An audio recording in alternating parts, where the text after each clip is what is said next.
Well, it is midwinter and we have not had too much cold weather. So you can go out in your garden, and it doesn't have to be a sunny day, but maybe a dry day, and you want to take out the old foliage of your hellebores. We were kind of busy here at Al's and we didn't get a chance to do this, so I'm doing it now. We also, because it's been kind of wet and warm, we've got a little bit of botrytis, and that's that fuzzy stuff on these flowers. So I'm going to cut that off and not spray it. So I'm just going to take those off. And because these have been blooming a long time, they've gone from the white flowers to the green flowers. So hellebores will begin blooming when they're supposed to bloom for their variety, but then they stay on for months. So they go from their color to like this light green, but they're still very pretty. And then like in April, late March, you can always take them off and you'll have the beautiful foliage for the rest of the season. So I'm just going to go through and just kind of cut it back a little bit. And I'm going to take back some of this old foliage from last year because it's pushed some of its new foliage already. You can kind of see that coming up. So it's really just maintenance here.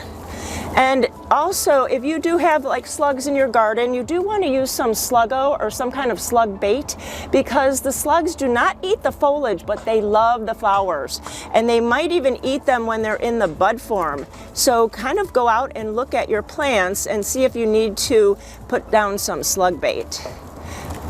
So I'm going to take some more time with this in the next few minutes, but I'm also going to do some other maintenance here while I'm right in this bed. So if you have any heucheras right now in your bed and they have all of these old flower stems, it's a great time to take all those off. And you can take off some of the old foliage on those. And here's some more hellebore foliage. This is a really shady bed out at our Sherwood store. And we have a lot of leaves in here that are just protecting the ground. I'm going to leave those on until early spring and we can take those leaves off. The other thing that you could do in the garden this time of year is you could start to take off the old foliage on your evergreen ferns. So this is a tassel fern here. So what I'm going to do is just go down and I'm going to take off all of this old foliage. I'm sorry, it's an autumn fern. And you can kind of see that it's the old foliage. You can tell it's the old foliage because it's the big foliage. And it's all from last year, and they do get kind of ratty. And if you see these little spots on the back side of the leaves, those are actually called spores. Ferns were in the world before flowering plants were in the world. They're very ancient on the earth. And so this is how they make new plants. So it's not insects, it's not a disease, it's just the seeds, you can say, for the next generation. And then come in late spring or so, you're going to see all the new fiddleheads coming up in the middle of the plant, and that is really cool to see. So it's really great to do the ferns you know, in mid to late winter, because then you might not accidentally take off some of those new fiddleheads that are coming up. So really, this is the time of year to see deadhead and also take off new foliage. So this might be a better sample of what your hellebore might look like in your garden.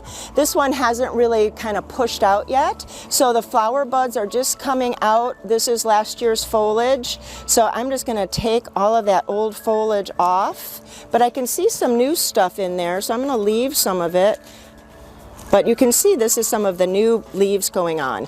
And then a lot of the energy will go into the flowers and all the new foliage. I wanted to talk about some of the varieties that we have here at Al's.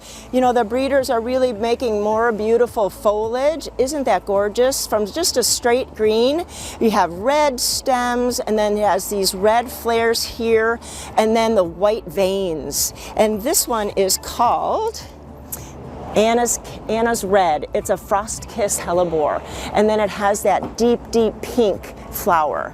Just so beautiful. And so, you know, the foliage will stay evergreen. And then we have some white flowers that are very pretty. This one is called Ice and Roses White. That's very beautiful.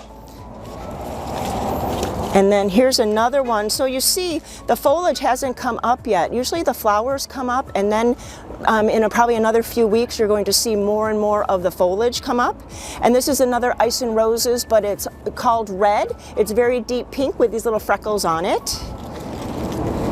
And here's another beautiful one. Here's another Anna's that has a little bit more of flowers and more of the foliage. And what I love to do but with my hellebores at home is I like to take a little bit of the color inside. So I like to take off the flowers, just the flowers. You don't take the whole stems. It's one of those flowers that just doesn't do well as a cut flower, but you can float the flowers. Whoops. So you just take off the with this a little stem, and you put it in a pretty bowl. I'm even going to take one of the leaves here, and we can put a leaf there. You can get some of those fern leaves too. We're going to take some of the white ones, and that's kind of a greenish white. So you can just pick an assortment of the flowers from your garden, and maybe there's some other foliage you can put in there or other flowers that you could float together in a pretty shallow bowl. So there's always something to do out in the garden on a nice day and to get you back in the gardening spirit in the wintertime.